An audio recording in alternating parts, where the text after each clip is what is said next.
last time, we talk about restoration of Temple of Light, yung last Sunday message. So I hope yung nakalipas na mga araw na na-fulfill yun sa ating buhay.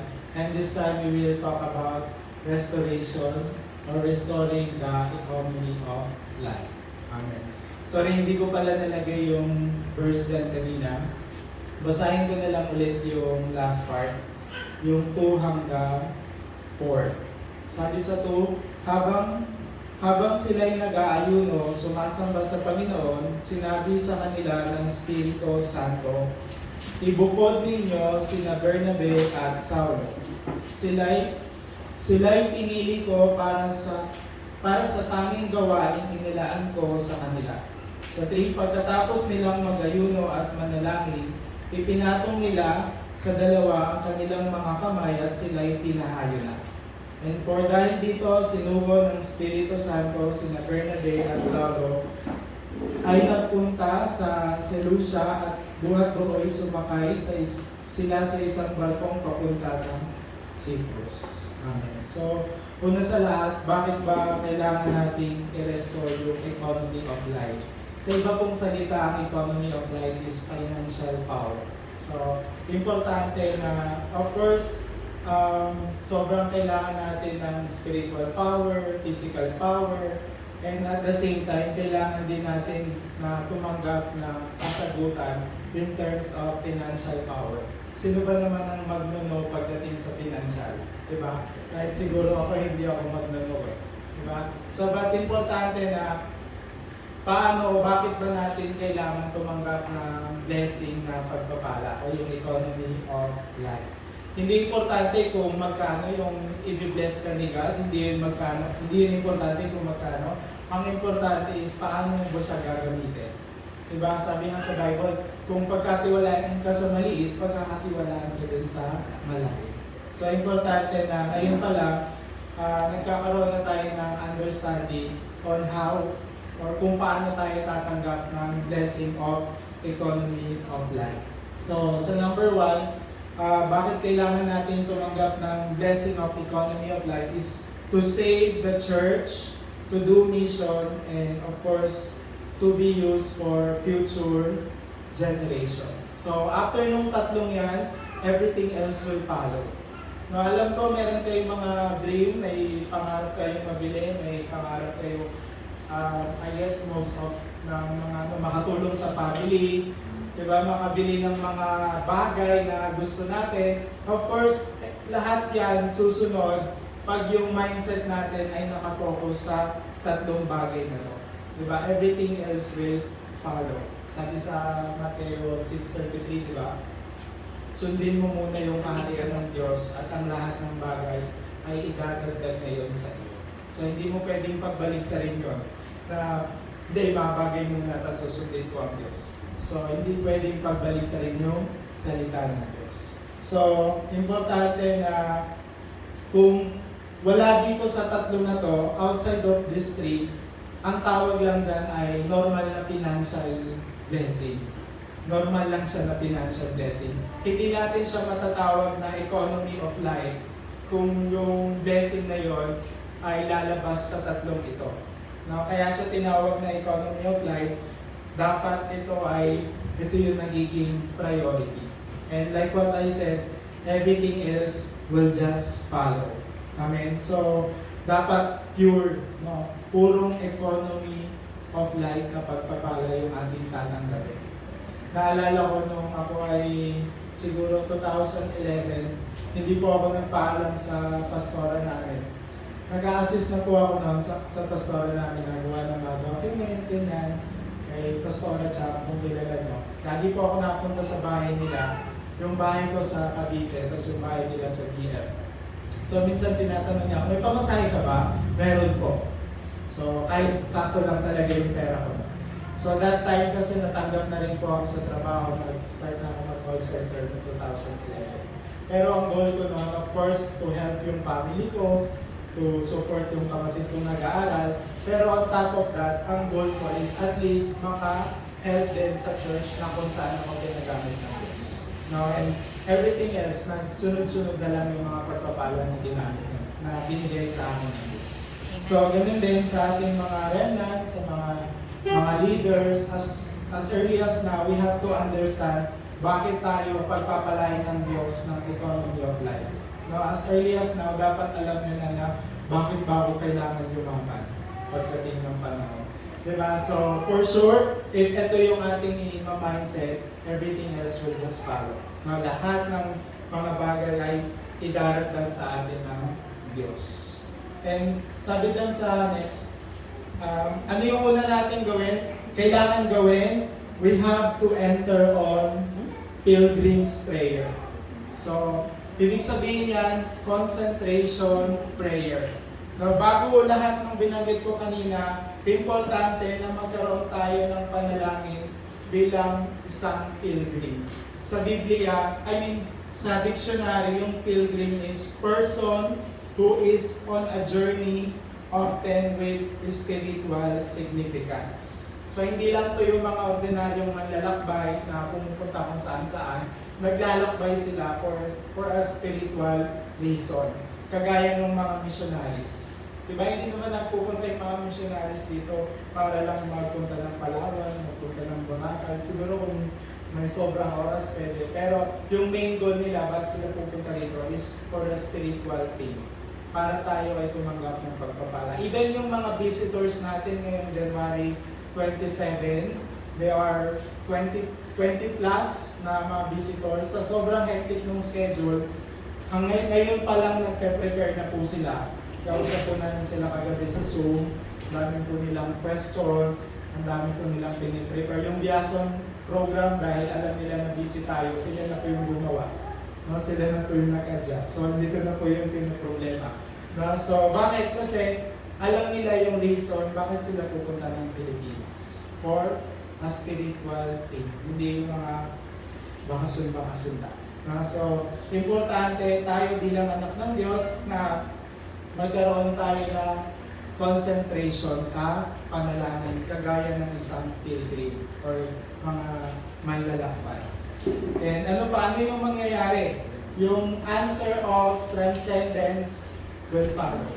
So yung panalangin na nakakarating kahit saan, yung panalangin na tumatagos sa bawat oras, sa bawat panahon, ay mangyayari. So yan yung ating pangahawakan na tayo bilang anak ng Diyos, i-bless tayo ni God because we will have a concentration. Amen? Amen. And sa ating introduction,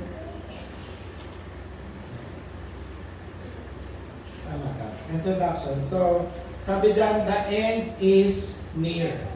So, alam natin, aware ba tayo na ang end ay malapit na? Siyempre, hindi ko masasabi kung kailan, pero yung mga senyales na malapit na yung katapusan ng daigdig ay nangyayari na ngayon. Even yung mga scientists o yung matatalinong tao, nagkakaroon na sila ng pag-uusap, yung mga scholars, nagkakaroon na sila ng pag-uusap patungkol sa katapusan ng daigdig. Kung babasahin natin yung Biblia sa Mateo chapter 24 and 25, doon din ay na-prophesize na yung katapusan ng daigdig ay mahirap. No? Sobrang hirap. Hanggang ngayon nararanasan na natin No, yung ngayong age nararanasan na natin yung iba't ibang klase ng paghihirap. No? And sa number 3, the time of the end. Sa 2 Timothy 3 hanggang 13, pero basahin ko na lang yung hanggang 5. Ayan, so dapat mong malaman na sa mga huling araw ay darating ang panahon ng kaguluhan, sapagkat ang mga tao'y magiging maibigin sa sarili, maibigin sa salapi, palalo, mapagmataas, mapagsamantala, suwain sa magulang, walang utang na loob, lapastangan sa Diyos. Sila'y magiging walang pagmamahal sa kapwa, walang habag, mapanirang puri, walang pagpipigil sa sarili, marahas, at walang pagpapahalaga sa mabuti. Sila'y magiging mga taksil, padalos-dalos, mayayabang, maibigin sa kalayawan, sa halip na maibigin sa Diyos, Sila'y may anyo ng pagiging makadiyos, ngunit hindi naman makikita ang kapangyarihan nito sa kanilang pamumuhay. Iwasan mo ang ganyang uri ng mga tao. So, it's very, very clear, no? Hindi po ito galing sa akin, galing po ito sa salita ng Diyos na sa katapusan ng daigdig. Ito na yung nangyayari. For sure, nakakita na kayo ng mga ganyang tao. Diba? Marami. Dito pala ang marami. Paglabas pa lang natin dito sa pintuan na to, may mga tao na ng mga ganyan. So, kaya patuloy tayong manalangin na bago pa dumating na lahat ng tao ganyan na, ay magamit tayo ng Diyos. Amen? Amen. So, basahin ko yung sa Mateo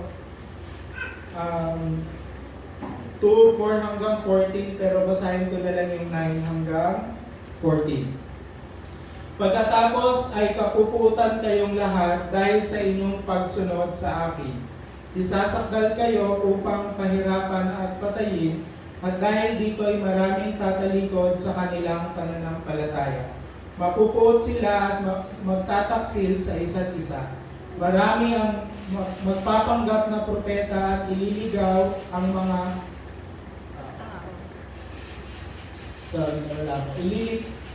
basahin ko yung 12. Lalaganap ang kasamaan, kaya manlalamig ang pag-ibig ng marami. Ngunit ang mananatiling tapat hanggang sa wakas ang siyang maliligtas. Ipapangaral sa buong sanlibutan ng magandang balita tungkol sa kaharian ng Diyos upang magsilbing patotoo sa lahat ng bansa at saka darating ang wakas. So, kahit ano pa ang klaseng kasamaan yung mangyari dun sa binasa natin kanina, hindi pa yun yung wakas. No? Yun pa lamang po ay mga senyales na darating ang wakas. Pero kailan daw darating ang wakas? Sinabi dyan, pag naipahayag na ang mabuting balita sa lahat ng tao. Diba, ako po ay medyo nabigla nung sinabi ni Mong Samin na ako na daw po yung mag-message sa PL Moon. So hanggang ngayon, kinakabahan pa rin po ako kasi iba po yung dami ng tao, baka mental block po ako doon. Pero ngayon pa lamang po nagpe-pray na ako na maging opportunity din po yun sa akin para maipahayag ang mabuting balita. So, sama niyo po ako sa prayer. Kaya hindi niyo po ako masyadong makakausap sa mga susunod na araw for my preparation po. Pero isama niyo po kami ni Pastora Sheila sa panalangin. So, yun po yung ating mission. Pero, can you imagine ano yung mangyayari sa mga susunod na araw? No, kahit po sa mga university, example na lang sa PL Moon, yung mga senyales na to ay unti-unti na nangyayari. Kaya hindi tayo pwedeng walang gagawin. Kailangan may gawin tayo, hindi tayo pwedeng patulog-tulog. Kailangan meron tayong gagawin. Kailangan tayong maging faithful until the end. No? Faithful dun sa binasa natin. Maging matapat tayo hanggang sa huli. Amen. Sa ating main message, the remnant. Diba? So, nabanggit ko kanina, bilang mga remnant, tayo ay dapat pumapasok doon sa pagpapala ng isang pilgrim o isang maglalakbay na naglalakbay tungkol sa mga spiritual na bagay. Dapat bilang mga remnant, normal sa atin yung pagkakaroon ng panalangin in the normal days. Sabi nga, normal na lang dapat sa atin yung magkaroon ng konsentrasyon sa pananalangin. Kasi ito yung tinatawag nating most foundational. Ibig sabihin nun, ito yung pinaka-pundasyon natin bilang isang anak ng Diyos. Diba? Kung hindi ka nagkakaroon ng panalangin, pwede mo nang tanungin yung sarili. Diba? Kasi ibig sabihin nun, wala kang pundasyon. Pag wala kang matibay na pundasyon, when the problem comes, o yung tinatawag natin na thunders, dun sa kinanta natin kanina, thunders roar, wala kang choice kundi ikaw ay bumagsak. So, bilang isang remnant, importante sa atin na magkaroon ng normal time sa pananalangin. Ano yung mangyayari? Matatanggap natin yung pagpapala ng 24 o yung Bartisan. Diba na lagi natin binabanggit yung 7 Bartisan, 7 Journey, and 7 guideposts. So we have to continuously praying, and then we will experience yung blessing of 25 o yung journey na ibibigay sa atin ng Diyos. May kanya-kanya tayong sariling journey, pero yung pinaka-importanting journey is yung journey na ibibigay sa atin ng Diyos. And ano yung mga mangyayari? We need to set milestone as a guidepost. Kumbaga, we need to set a long term. Hindi yung mga short term lang na bagay. We need to set yung guidepost as a long term. All we have to do is to pray conveniently. To pray na masaya. Masaya kayong manalangin. Diba? After nun, magkakaroon ka ng complete joy, complete peace after mo manalangin. So I encourage everyone na magkaroon tayo ng tinatawag na konsentrasyon sa panalangin. The number 2, yung concentration. Bakit? Ito yung mga example na bakit kailangan ang concentration. Diyan sa number 1, 3 years, no? Si Jesus, siya ay nagkaroon ng 3 taon na konsentrasyon para mangaral ng salita ng Diyos. Kahit siya ay nagkakaroon na ng konsentrasyon, yung mga tao, patuloy pa rin nilang ginagawa yung mga bagay na hindi tinuro ni Jesus. Ginagawa pa rin nila yung mga bagay na walang kinalaman sa turo ni Jesus. Yung mga wrong thing, ginagawa pa rin nila yung mga pinangahawakan at ginagawa pa rin nila yung mga maling bagay. So, importante na magkaroon tayo ng konsentrasyon. Hindi po yun mahirap. It's not difficult at all. Na para lang yan nagre-review kapag exam. Pero pag nagre-review tayo pag exam, talagang tutok na tutok tayo sa concentration. Diba? Para lang yung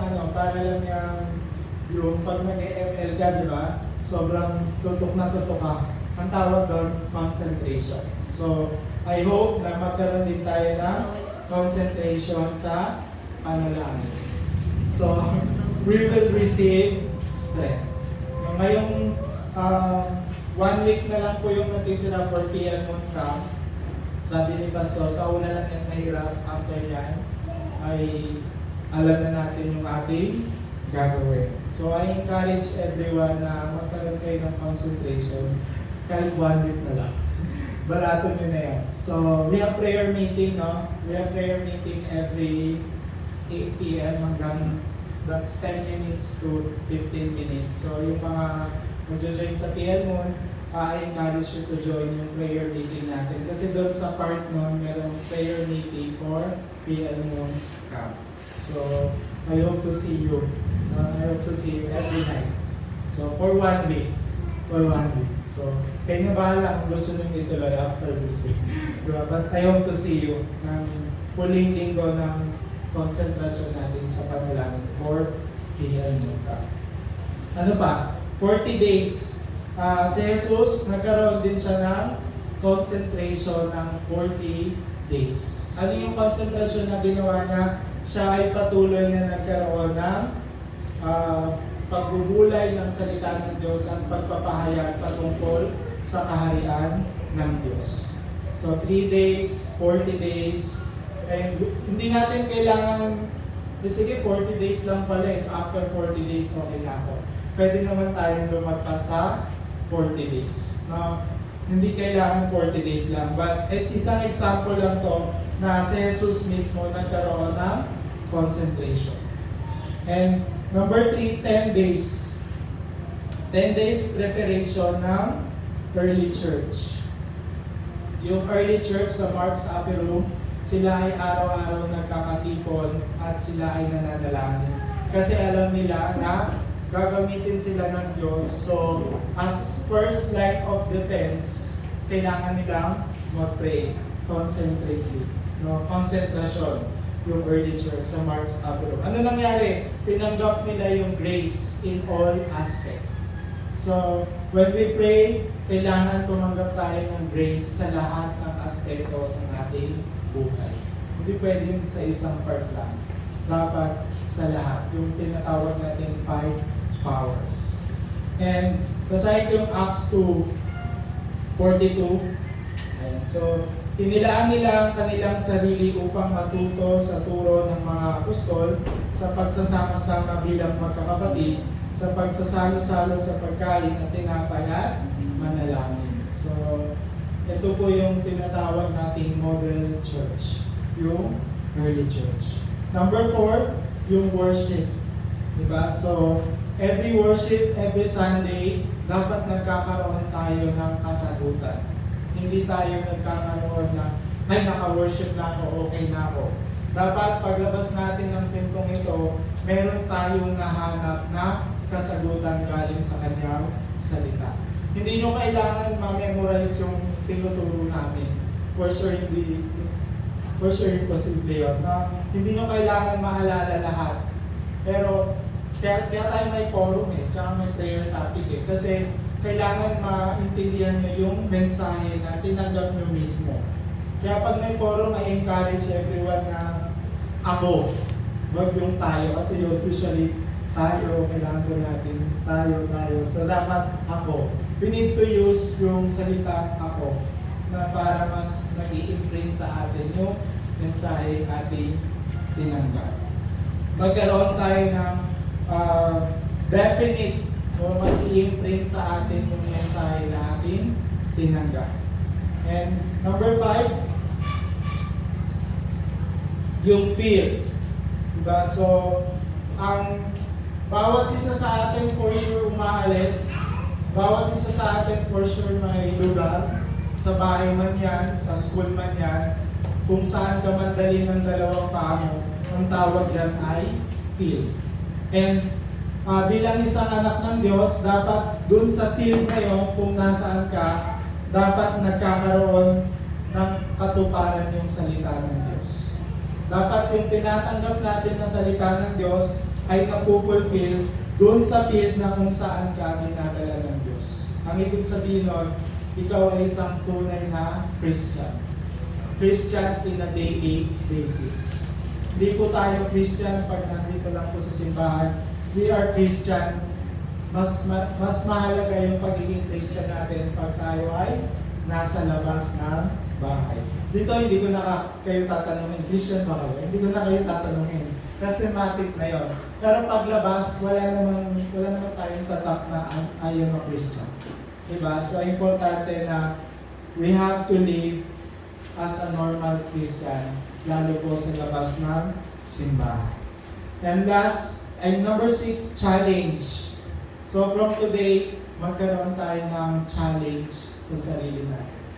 No, ako po ay nag-aaral mag-drive. Parang ayoko na lang po mag-drive ngayon kasi na-challenge po talaga ako. So, takot na takot. Sabi ko, next month na ulit yung mga susunod na ano. So, ang ibig sabihin lang nun, kung may gusto ka kasing gawin, kailangan simulan mo na. Kahit mahirap. Sabi nga nila, gawin mo isang bagay kung kailan ka takot. Diba? Kung kailan ka natatakot. So, importante na bilang mga remnants, we need to challenge ourselves. Kung wala kang scheduled prayer, hanggang ngayon, challenge.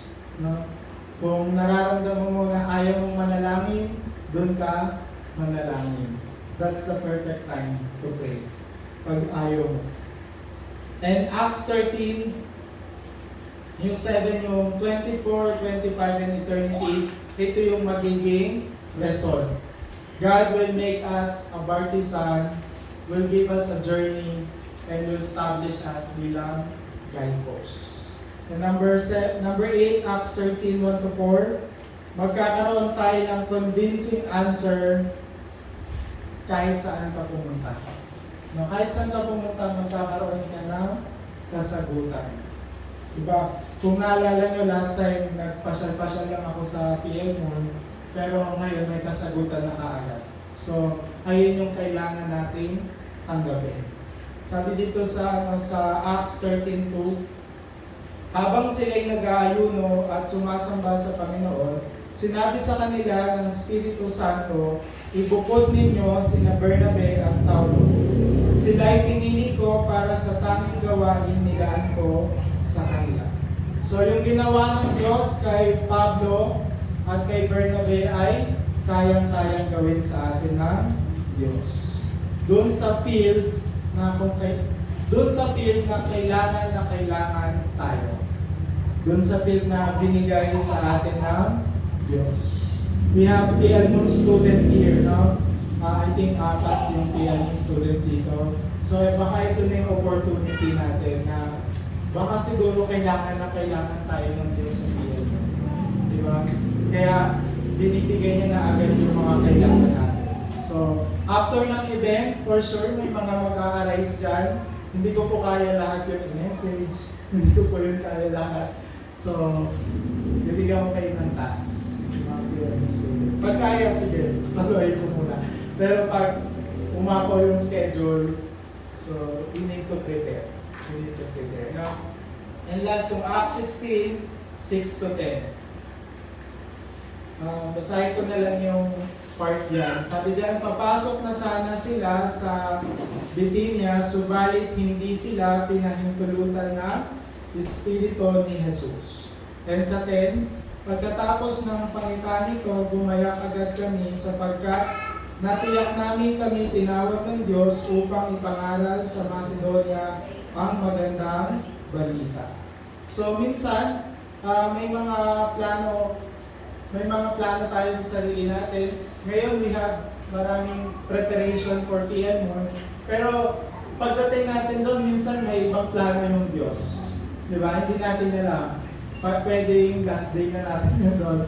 Pero, pag may plano ang Diyos, hindi ibig sabihin, wala siyang ipapalit na ibibigay sa atin. So, we have to discover kung ito ba ay plano ng Diyos. Minsan nagsasara ang Diyos ng mga pintuan. Nakakala mo, ito na talaga yung gusto ng Diyos sa buhay ko. Minsan yung mga ganong bagay sinasara din ng Diyos, tapos meron pala siya ibang ibibigay. Kagaya yung nangyari kila Pablo. Diba? Nagsara yung isang lugar, pero ang plano pala ng Diyos ay dadalhin sila sa mas magandang lugar. Mas magandang field.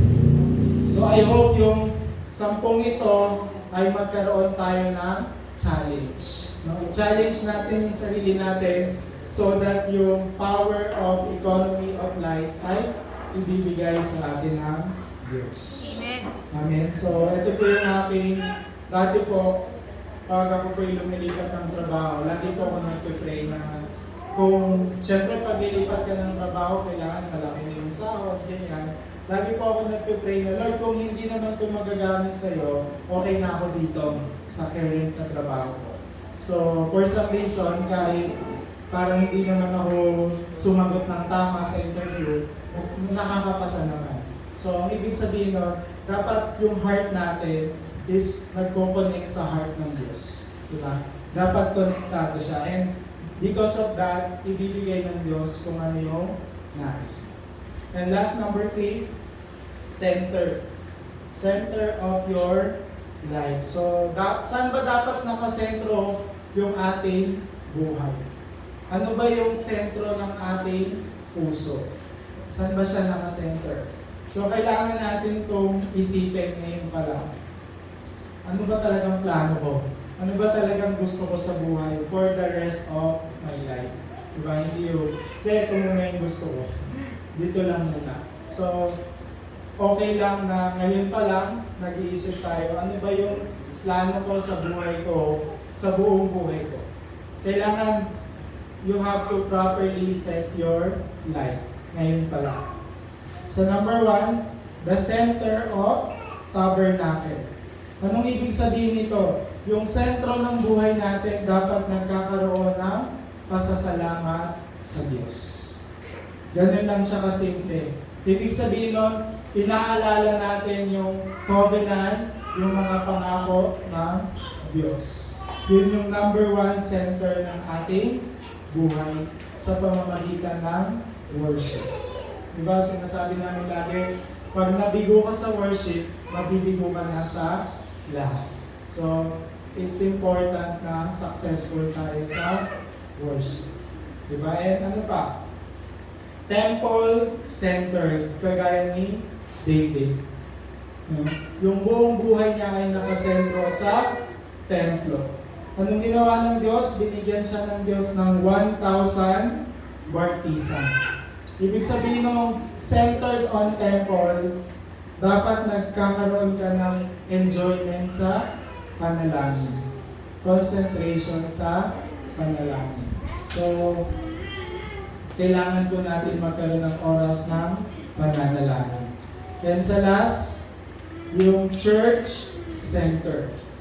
So yung Rome 16, assignment ko po sana yan sa inyo. Yung Rome 16. Please, if you have time, konti lang naman yan, pwede nyo pong basahin. And send nyo po sa akin yung ano ba yung nakuha yung kasagutan sa Rome chapter 16. Yung buong chapter. Bakit kaya lagi itong ini-example? Kasi dito makikita yung devotion ng bawat tao doon.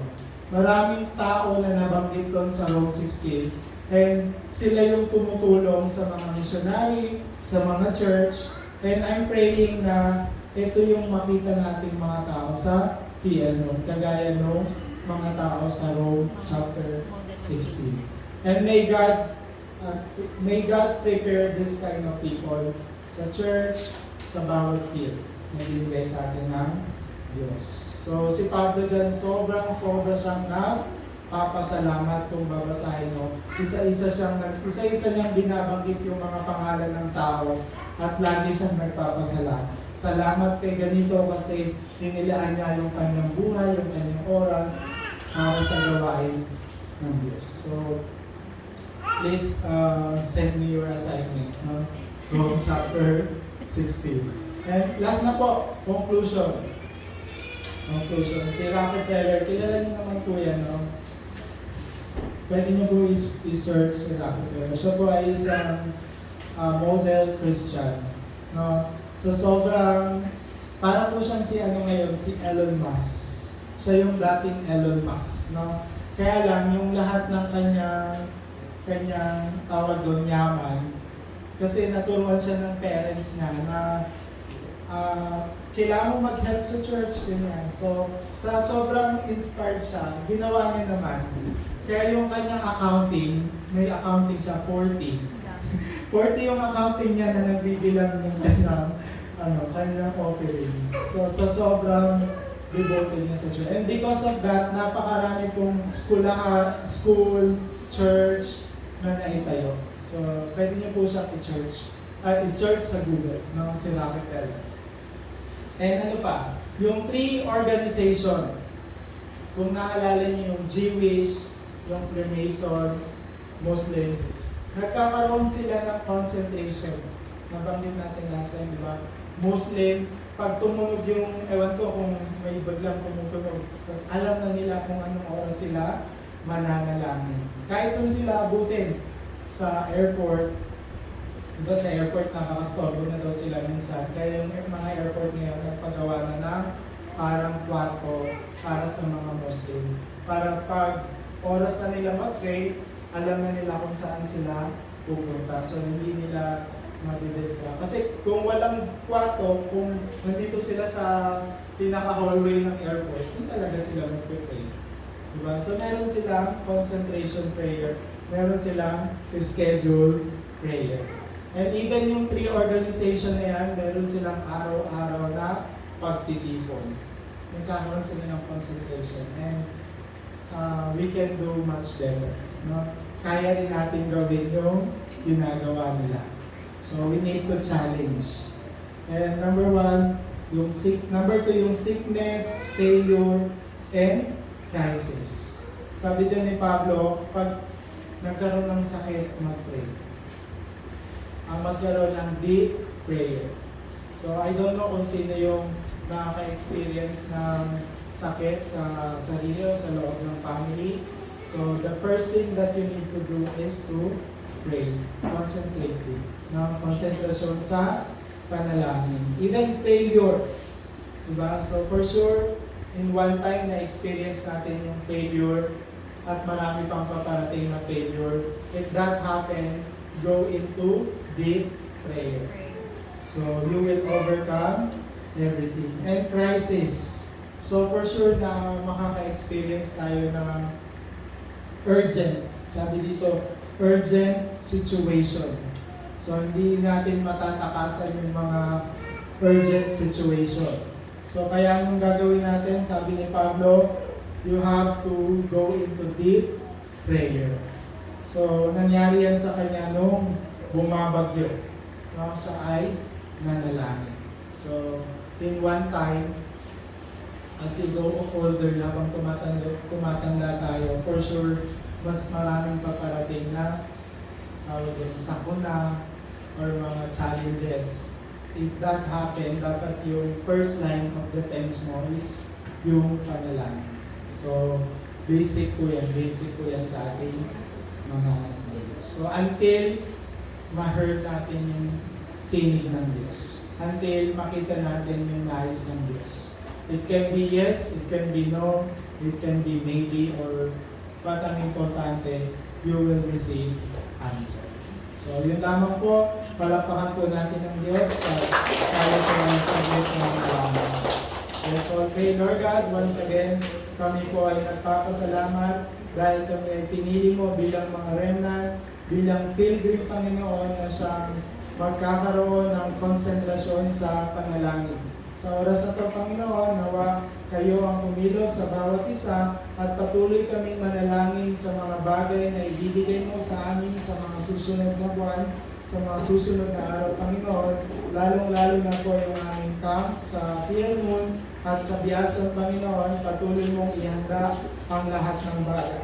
Kasama na rito, Lord, yung pagpapala ng financial power, Lord, sa gayon, ito ay magwawasak sa lahat ng pagkilos sa Satanas, sa bartisan of Satan, ito ay magwawasak, Panginoon, sa mga gawa ng kaaway sa lugar ng PL Moon at sa lugar ng Biasan, Panginoon. Salamat po, Lord, sa lahat ng tatayo, sa lahat ng maawit, sa lahat ng tutugtog, Panginoon, nawa ito maging source of destruction ng power ni Satan sa pilpo ng PL Moon at Biasan. Marami pong salamat, Lord. May you give us accurate prayer topic and accurate forum sa aming mensahe sa araw nito. Ito po ang aming dalangin sa pangalan ni Jesus. Amen.